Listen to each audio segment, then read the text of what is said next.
HLB가 5.43% 상승하며 2019년 10월 24일 이후 최고가를 달성하였습니다.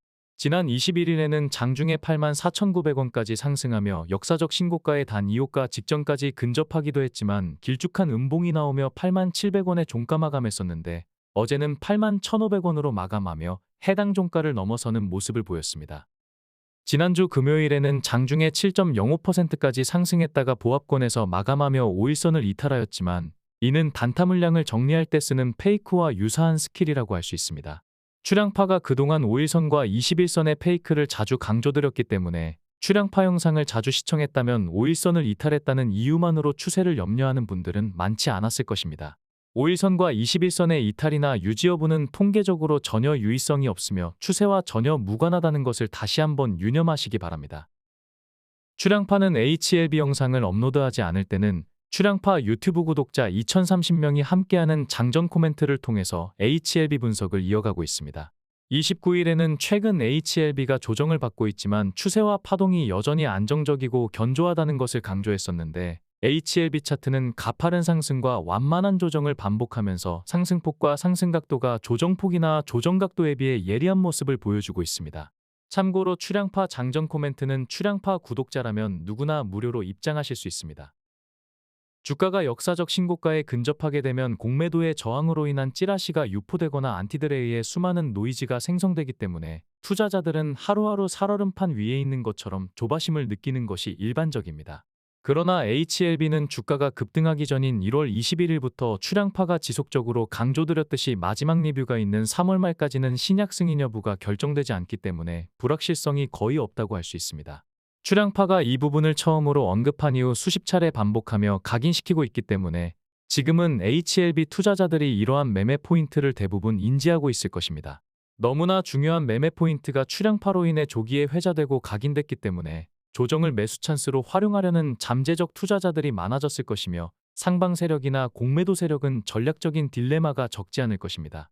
조정폭이 커지면 공포로 인한 패닉셀이 나오는 것이 일반적인 개미들의 모습인데 HLB는 패닉셀 물량보다 반발 매수 물량이 더 많다고 할 수 있으며 결국 인위적인 조정은 중도에 하차했거나 단타 물량의 추가 탑승 기회만 열어주게 된 모습입니다.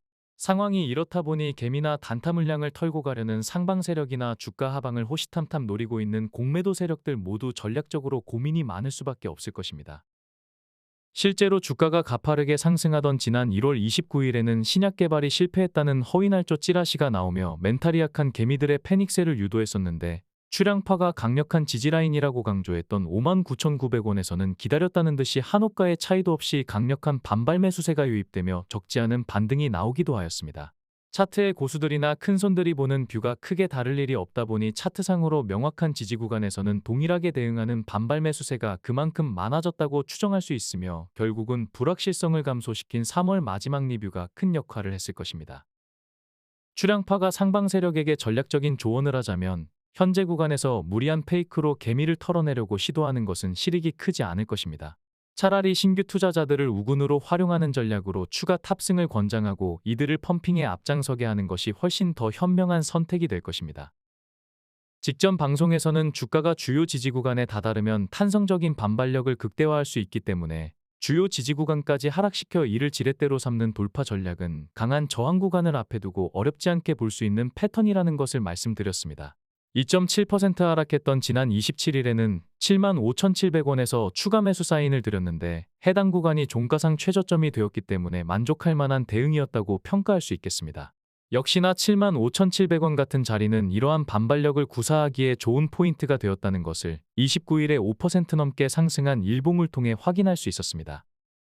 저항이나 지지력이 있다고 돌파하지 못하거나 깨지지 않는 것이 아니지만 주식은 통계와 확률의 게임이기 때문에 지속적으로 높은 확률에 베팅하다 보면 결과적으로 수익을 볼 수밖에 없다는 추량파의 주식 모토를 유념하시면 좋을 것입니다. HLB의 상승은 외국인이 주도하였는데 외국인은 47만 6천 주를 순매수하며 7거래일 만에 순매수로 전환하였습니다. 직전 6거래일간 외국인의 매도세가 이어졌지만 그동안 매집해놓은 물량에 비한다면 순매도 물량이 미미하기 때문에 신경 쓸 필요가 없다고 말씀드렸으며 최근에 이어진 기관의 순매도 또한 대부분 단타 거래를 하는 금융투자가 주도했기 때문에 역시나 우려할 필요가 없다는 것을 강조드렸습니다. 지난 방송에서는 기관과 금융투자의 매도 물량을 일별로 비교하며 기관의 매물과 금융투자의 매물이 거의 일치한다는 것을 확인시켜드렸는데, 이후에 나온 기관의 순매도 또한 금융투자의 매도 물량과 크게 차이나지 않는다는 것을 지금 보시는 데이터를 통해서 쉽게 확인할 수 있겠습니다. HLB가 역사적 신고가를 넘어서는 흐름을 보여준다면 금융투자는 또다시 단타 거래를 위한 순매 수세를 보일 것으로 전망됩니다. 이러한 단타 물량은 수급의 가교 역할을 해주는 경우가 많기 때문에 굳이 부정적으로만 볼 필요는 없을 것입니다. 참고로 외국인의 매도세가 이어졌던 직전 6거래일간 순매도 규모는 66만 주였는데 29일 순매수 규모가 47만 주였기 때문에 외국인은 최근에 매도 물량을 하루 만에 상당수 커버하는 움직임을 보였습니다. HLB는 양대 시장을 통틀어 시가총액 39위에 위치하고 있습니다. HLB 파이프라인의 무지하거나 보수적인 시각으로 보면 이렇다 할 실적이 없는 HLB가 양대 시장 합산 시총 40위권에 이름을 올렸다는 것을 쉽게 납득하기는 어려울 것입니다. 그러나 시총 39조의 셀트리온 또한 과거 시가총액이 5조가 채 되지 않았을 때부터 꾸준하게 고점 논란이 제기됐던 전례가 있었다는 것을 감안한다면 주식파는 다수의 집단지성보다는 소수의 인사이트가 좀 더 현실성이 있다는 것을 어렵지 않게 짐작할 수 있을 것입니다. 국내 기관 투자자들의 투자 성과가 그다지 좋지 못한 현실에서 주식판의 다수는 소위 주린이라고 불리는 개인 투자자들이 차지하고 있기 때문에 고려해야 될 사항이 너무나 많은 복잡계의 영역인 주식판은 집단 지성을 결코 기대할 수 없을 것입니다. HLB는 일봉으로도 추세를 견조하게 유지 중이며 주봉으로 봐도 가파른 상승 추세를 유지하고 있다는 것을 알 수 있습니다. 출량파는 수백만 개의 차트를 데이터 마이닝해서 통계적 유의성을 확보한 중요한 차트 이론을 방송을 통해 종종 소개하고 있는데, 그중 대표적인 것이 주가가 상승할 때 양봉 위주로 상승하면 예후가 좋지 않다는 것입니다. 개인 투자자들은 주가가 조정받아 음봉이 나오는 것을 대부분 거북해하지만 적절한 음봉은 지지 구간을 견조하게 해준다는 것을 필히 유념해야 할 것입니다. 이는 일봉이나 주봉이나 마찬가지인데 2019년 역사적 최고점을 달성할 때 주봉 차트를 보면 양봉으로만 상승했다는 것을 알 수 있습니다. 현재 주봉 차트 또한 양봉이 조금 더 많은 편이기는 하지만 2019년보다는 음봉이 고르게 섞여 있기 때문에 당시보다는 비교적 안정적이라고 할 수 있습니다. 게다가 마지막 리뷰와 신약 승인 가능성이라는 확실한 카드가 있기 때문에 2019년과는 재료의 크기가 완전히 다르다고 할 수 있으며 양봉이 조금 더 많은 것이 충분히 이해되는 상황이라고 하겠습니다. 지난 27일에는 에코프로비엠이 코스피 이전 상장을 결의하면서 주가가 이틀 합산 12% 넘게 상승하며 HLB의 이전 상장 이슈가 다시 회자되고 있습니다. 출량파가 IR 자료의 핵심을 정리해서 공개해드렸듯이 HLB는 이미 주총에서 이전 상장을 승인했기 때문에 진 회장과 사측이 마음만 먹는다면 언제든지 이전 상장 카드를 주가 부양과 공매도 견제를 사용할 수 있습니다. 진 회장은 IR을 통해서 5월로 갈수록 주가와 시가총액이 커질 수밖에 없으며 주가 상승에 비례하여 패시브 자금이 훨씬 더 많이 들어오기 때문에 코스피 이전은 5월까지 기다렸다 하는 게 낫겠다라고 언급하였습니다. 이와 같은 진 회장의 발언은 신약 승인 가능성에 대한 강력한 의지를 드러낸 것이며 이와 동시에 공매도가 재개되기만을 기다리는 하방 세력들에게는 강력한 경고 메시지로 해석될 수도 있을 것입니다. 월봉 차트 또한 막판의 반등으로 윗꼬리를 상당 부분 커버하며 견조하게 매조지은 모습입니다. 다시 강조드리자면 2019년 10월의 월봉처럼 현재 20선과 이격이 벌어진 것은 조금은 부담되지만 2019년에는 10월 한 달간 상승세가 집중됐다는 것과는 달리 최근 3개월간은 상승률을 적당히 분산했기 때문에 20선과의 이격 부담을 다소 상쇄시킬 수 있을 것입니다. 지난 방송에서도 강조드렸지만 의미 있는 부분이라 다시 부연하자면 세력들도 투자금을 회수해야 할 것이며 여러분들이 세력의 입장을 빙의해서 지금 상황에서 어떤 전략을 취할 것인가를 상상해 본다면 어렵지 않게 세력의 단기 행보를 예상해 볼 수 있을 것입니다. 지금은 2019년과 비교할 수 없을 만큼 재료가 풍부한 상황이기 때문에 역사적 고점을 넘어서는 것은 물론이고 상방 세력의 익절 플랜 시기가 적어도 지금은 아니라는 것쯤은 어렵지 않게 추정할 수 있을 것입니다. 지금까지 HLB는 자력으로 달려왔지만 역사적 신고가를 넘고 그 이상의 추세를 안정적으로 지켜내려면 결국 HLB도 지수의 향방에 영향을 받을 수밖에 없을 것입니다. 지금부터는 국내 지수가 어떤 흐름으로 전개될지를 중요한 포인트 위주로 분석해 보겠습니다. 지수의 향방은 HLB는 물론이고 지수 상승에 베팅하는 종목을 효과적으로 공략할 수 있기 때문에 집중해서 시청하시고 적극적으로 응용해 보시기 바랍니다. 출량파는 장전 코멘트를 통해서 밸류업 프로그램이 발표되었을 때 강제성이 없다는 것을 상당히 우려했습니다. 물론 밸류업 프로그램을 통해 주주환원 비율이 30%에서 35%까지만 올라간다면 우리 증시의 대세 상승이 가능하다는 긍정적인 전망을 첨언하며 밸류업 프로그램은 작은 변화에도 나비 효과를 기대할 수 있는 파급력 있는 정책이라는 것을 강조하였습니다. 또한 정부의 후속 대책을 기대하며 밸류업 프로그램 발표로 인해 실망 매물이 출회된다면 매력적인 매수 기회가 될 것이라고 말씀드렸습니다. 실망 매물이 밸류업 프로그램 발표 다음 날까지 이어지며 밸류업 프로그램에 수많은 비판이 제기되자 28일 장중에는 금감원장이 직접 나서서 밸류업 프로그램을 강력하게 추진하겠다는 의지를 보여주었으며 강제성을 담보할 수 있는 페널티 제도를 적극적으로 활용하겠다는 입장을 밝히기도 하였습니다. 결국 28일 우리 증시는 글로벌 증시의 약세에도 나홀로 상승하는 강한 반등세가 나오기도 하였습니다. 글로벌 주요 증시들이 역사적 신고가를 경신하는 상황에서 우리 증시는 중국의 발목이 잡혀 소외당한 지 오래입니다. 그렇다면 정부의 밸류업 프로그램은 우리 증시를 어느 정도까지 끌어올릴 수 있을까요? 앞서 말씀드렸듯이 밸류업 프로그램은 작은 변화에도 지수를 들썩이게 할 만큼 적지 않은 나비 효과를 기대할 수 있는 의미 있는 정책이라고 말씀드렸는데 막상 뚜껑을 열자 세부 내용이 빠진 알맹이 없는 정책이며 페널티나 강제성도 없기 때문에 안 하니만 못하다는 비아냥과 함께 강력한 비판이 제기되었습니다. 선거를 앞두고 오히려 역풍까지 생길 수 있는 상황이 되자 정부는 하루 만에 강력한 페널티를 통해 강제성 있게 추진할 것을 약속하며 강한 정책 의지를 통해 변화의 조짐을 보여주었습니다. 밸류업 프로그램은 오너 일가에 반하는 정책에 해당되기 때문에 대기업들의 반발이 예상되지만 이를 극복하고 상식적인 후속 조치만 나와준다면 우리 증시도 역사적 신고가를 넘어서는 흐름을 보일 것으로 예상할 수 있을 것입니다. 그렇다면 출향파의 시황 분석은 얼마나 신뢰할 수 있으며 어떤 종목에 투자하는 것이 좋을까요? 출향파의 시황 분석 능력을 파악하고 지수 향방에 대한 예측 능력을 검증하려면 출향파가 지수 상승에 언제 베팅했고 언제 익절했는지를 보면 어렵지 않게 파악할 수 있을 것입니다. 지금 보시는 화면은 출향파가 지금까지 지수 상승을 2배수로 추종하는 코덱스 레버리지를 추천한 날짜와 수익률을 모두 기록한 차트입니다.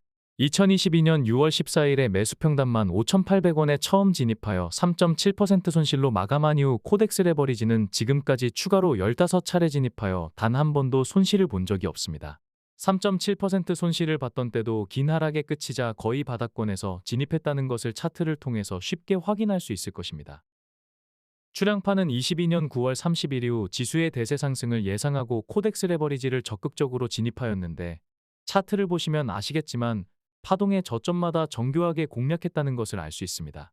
시간이 촉박하여 익절 시기는 차트에 표시하지 못하고 수익률만 표기했는데 대부분 파동의 고점에서 익절했기 때문에 고점 익절과 저점 재매수를 꾸준하게 반복했다는 것을 알 수 있습니다. 22년 9월 30일부터 올해 1월 17일까지는 파동의 저점에서 정교하게 포착해서 진입하였는데 최근 들어서는 우리 증시의 본격적인 대세 상승을 예상하고 적극적으로 추천하고 있으며 현재 모든 진입 구간이 수익권에 안착한 채 순항하는 중입니다. 출향파가 성과를 과시하려고 차트를 보여드린다면 멤버십 회원이 아닌 이상 본 차트를 보는 것은 크게 의미가 없을 것입니다. 멤버십에 가입하신다면 당연히 파동의 저점과 고점에서 보다 디테일하게 공략할 수 있겠지만 출향파는 올해 안에 현재 구간 대비 최소 50% 이상 단기 상승 가능성이 있다고 판단하기 때문에 멤버십에 가입하지 않더라도 여유 자금을 코덱스 레버리지에 투자하는 것은 나쁘지 않은 선택이 될 것입니다. 아무리 시황이 좋아도 단기적으로는 조정을 보일 수 있는 게 주식이기 때문에 진입 후 약세를 보인다면 오히려 진입 비중을 확대해서 수익률을 극대화하는 전략도 아주 유용할 것입니다. 출향파는 2022년 9월 말 이후로 지수가 대세 상승할 것이라는 것을 수도 없이 강조드렸는데 당시에는 글로벌 증시를 포괄적으로 말씀드렸지만 이번에는 우리 증시를 포인트로 대세 상승을 언급해도 될 만큼 밸류업 프로그램은 국내 상장사의 지배구조와 주주환원 정책의 변화를 이끌 것이며 결과적으로 우리 증시의 기초 체력을 상당 부분 개선할 것으로 전망됩니다. 다시 강조드리지만 지금은 지수 상승에 베팅하기에 아주 좋은 적기가 될 것입니다. 물론 지수는 조정 파동과 상승 파동을 반복하기 때문에 적절한 변곡점마다 효율적으로 대응한다면 수익률을 더욱더 극대화할 수 있을 것입니다. 코스피 시총 상위권 종목을 보면 금감원장이 강력한 의지를 드러내자 저 PBR 종목들이 다시 약진하는 모양새인데 조만간 저 PBR 종목군에서 기술주와 성장주까지 낙수 효과가 이어지며 파급력이 확산될 것으로 전망됩니다. 코스닥 시총 상위권 종목은 앞서 언급했던 에코프로비엠이 코스피 이전 상장 이슈로 강세를 보였으며 HLB가 상대적으로 강했다는 것을 알 수 있습니다. 이외 종목들은 대부분 PC이물가 지수 발표를 앞두고 경계감을 보인 모습입니다. 양대 시장 시총 1,500억 이상 제약바이오의 등락률을 살펴보면 HLB그룹주 4종목이 소소한 반등에도 제약바이오주의 약세 속에 상위권에 이름을 올렸으며 HLB가 지수 섹터의 약세에도 나름 선방했다는 것을 알 수 있습니다. 양대 시장 시가총액 순으로 제약바이오주를 살펴보면 대부분 약세를 보인 제약바이오 종목 중에서 HLB의 상승률이 단연 눈에 띈다고 하겠습니다. 지난해 1월 이후 HLB와 지수업종 차트를 비교해보면 HLB와 지수업종이 더욱더 이격을 벌리고 있다는 것을 알 수 있습니다. 조만간 지수와 제약 섹터의 반등이 예상되기 때문에 HLB에 좀 더 우호적인 환경이 조성될 것으로 판단됩니다. HLB와 그룹주를 비교해보면 HLB와 그룹주가 여전히 이격을 유지하고 있는 가운데 그룹주 내에서 반등 가능성이 있다고 말씀드렸던 제약과 생명과학이 지난주 막판에 추세 변경을 시도했다는 것을 확인할 수 있겠습니다. 지난 방송에서도 말씀드렸지만 HLB와 제약생명과학이 좀 더 이격을 벌리게 되면 아주 매력적인 매수 찬스가 될 것으로 판단됩니다. HLB의 수급을 살펴보면 기관과 개인의 매물을 외국인이 받아간 모습입니다. 최근 금융투자의 단타로 인해 기관의 매도세가 증가하고 있지만 외국인들이 견조하게 버티고 있기 때문에 수급상으로는 여전히 안정적인 모습이라고 할 수 있겠습니다.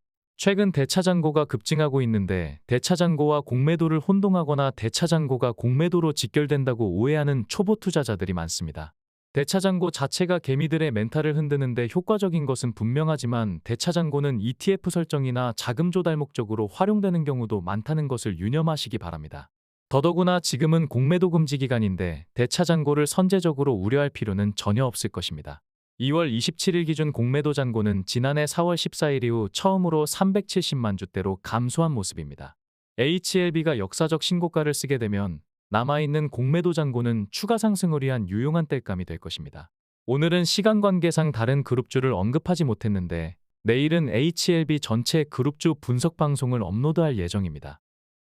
다음은 출양파가 멤버십 회원들과 1월 26일부터 부분익절과 재매수를 반복하며 대응했던 내역입니다. 출양파의 단기 대응 매매 타점이나 출양파 멤버십에 관심이 없는 분들은 여기까지만 시청하시면 되겠습니다. 1월 16일 이후 출양파는 멤버십 회원들과 함께 HLB와 HLB 주요 그룹주를 실시간으로 대응하고 있으며 보시다시피 고점에서 부분 익절을 하고 익절 물량을 저점에서 재매수하며 정교한 매매 타점을 연일 선보이고 있습니다. 이러한 매매 기법을 단타로 오해하시는 분들이 계신데 이는 단타와는 전혀 다르다고 할 수 있습니다. 전체 보유 비중 중에 소소한 물량만으로 익절과 재매수를 반복하기 때문에 추가 투자 없이 보유 비중을 확대하는 유용한 매매 전략이라고 할 수 있으며 주가가 조정받을 때 멘탈을 강화시키는 부수적인 효과도 기대할 수 있습니다. 혼자 대응하다 보면 멘탈이 약해지거나 조급해져서 폭락할 때 저점에서 패닉세를 보이고 고점에서는 추격 매수하다 조정 시 실망 매도를 하는 이른바 엇박자 투자가 많아집니다. 굉장히 중요한 시기인 만큼 신약 승인이 날 때까지만이라도 출양파 멤버십에 함께 하시는 것은 결코 나쁜 선택이 아닐 것입니다. 기본적으로 출양파 채널에 도움이 되겠지만 어용방송에 현혹되거나 제대로 대응 못하는 분들에게 적지 않은 위안과 도움이 될 것입니다. 2019년 역사적 최고점에서 대부분 익절했던 경험이나 최근 고점 부분 익절과 저점 재매수에 활용했던 출양파의 매매 전략과 정교한 매매 스킬은 HLB에서 만족할 만한 피날레와 엑시트를 위해서 유용하게 활용될 것입니다.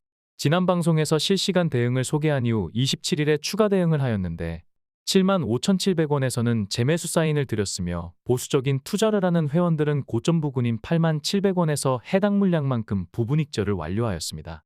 지금 보시는 화면은 출양파가 2019년 10월 24일 역사적 최고점에서 보유 비중의 90% 이상을 익절한 영상입니다. 보시다시피 역사적 최고점 중에서도 가장 최상단에서 대부분 익절했다는 것을 알 수 있습니다.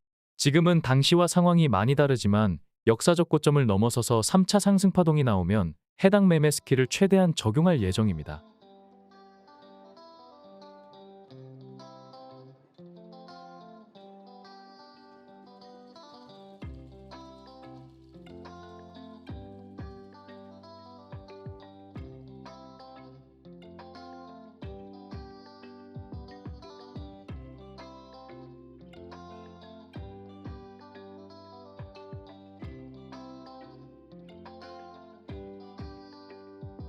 다음은 출양파 멤버십 중지 관련 공지사항입니다. 최근 100만 구독자를 보유하고 있는 사망여우TV 같은 대형 유튜브 채널을 비롯하여 멤버십 중지 사례가 심심치 않게 포착되고 있습니다.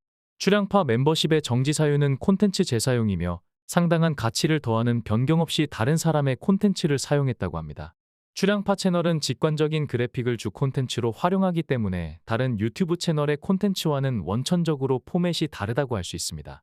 또한 2023년부터 반복적으로 공개했듯이 그동안 정교한 매매 타점을 독보적으로 선보이며 오히려 다른 유튜브 채널에 적지 않은 영향을 주고 있으며 실제로 출향파 분석을 따라하는 채널도 다수 포착되는 게 현실입니다. 다수가 허위 신고를 해도 유튜브 알고리즘이 일시 중지를 시킨다는 것을 파악했기 때문에 다음 주 이의 신청을 하면 수일 내로 멤버십 중지는 해결될 것으로 판단됩니다. 참고로 구독자 116만 명을 보유한 사망여우TV는 출향파 채널과 동일한 사안으로 멤버십이 중지되었는데 이의 신청 하루 만에 멤버십 중지가 해결되었다고 공지했기 때문에 출향파 채널도 예상보다 빠르게 해결될 수 있을 것으로 기대됩니다. 다만 멤버십 중지 초기에는 언제 멤버십 방송을 재개할 수 있다는 확신이 없었기 때문에 다급하게 카페를 통해서 멤버십 방송을 이어가게 되었습니다. 기존 회원님들 중에 상당수가 멤버십 카페로 이전하였지만 아직까지 고민하고 있는 회원님들도 많은 것으로 알고 있습니다. 아직 결정하지 못했거나 세부적인 내용을 파악하지 못한 회원님들은 다음 사항 중에서 선택을 하시면 될 것입니다. 첫 번째 방법은 유튜브 멤버십이 재개될 때까지 기다리는 것이며 이 경우 중지된 기간 동안 멤버십 유지 기간은 연장되며 차기 결제일 또한 해당 기간만큼 연장되게 될 것입니다. 두 번째 방법은 기존 유튜브 멤버십은 환불을 진행하고 새롭게 개설한 멤버십 카페나 카톡 멤버십에서 활동을 이어가는 것입니다. 환불 방법은 VIP 텔레그램과 멤버십 카페에 자세히 안내드렸으니 참고하시기 바라며 해당 링크는 고정 댓글로 안내드리겠습니다. 멤버십 카페는 유튜브 멤버십처럼 메뉴별로 콘텐츠를 확인할 수 있으며 지난 자료를 보기 용이하다는 장점이 있습니다. 카톡 멤버십은 사용하기 편하다는 장점이 있으나 지난 자료를 보기에는 다소 불편하다는 단점이 있는데 성향에 따라 선택하시면 될 것입니다. 유튜브 알고리즘이 잘못된 판단을 했든지 아니면 허위 신고로 인해 일시 중지가 됐든지 간에 기본적으로 유튜브의 잘못이 명백한 사안이지만 출향파 채널을 믿고 가입해주신 회원님들께는 너무나 송구한 마음입니다. 긴급 공지사항에서도 안내드렸듯이 회원님들이 금전적으로 손해보는 일은 절대 없을 것이며 그럴 일은 없겠지만 만에 하나 금전적인 불이익을 받게 된다면 출향파 채널에서 책임을 다할 것을 약속드리겠습니다. 댓글을 통해 문의 답변 채널을 공개해드릴 테니 궁금하신 점은 언제든지 문의하시기 바랍니다. 이상으로 금일 방송을 마치겠습니다.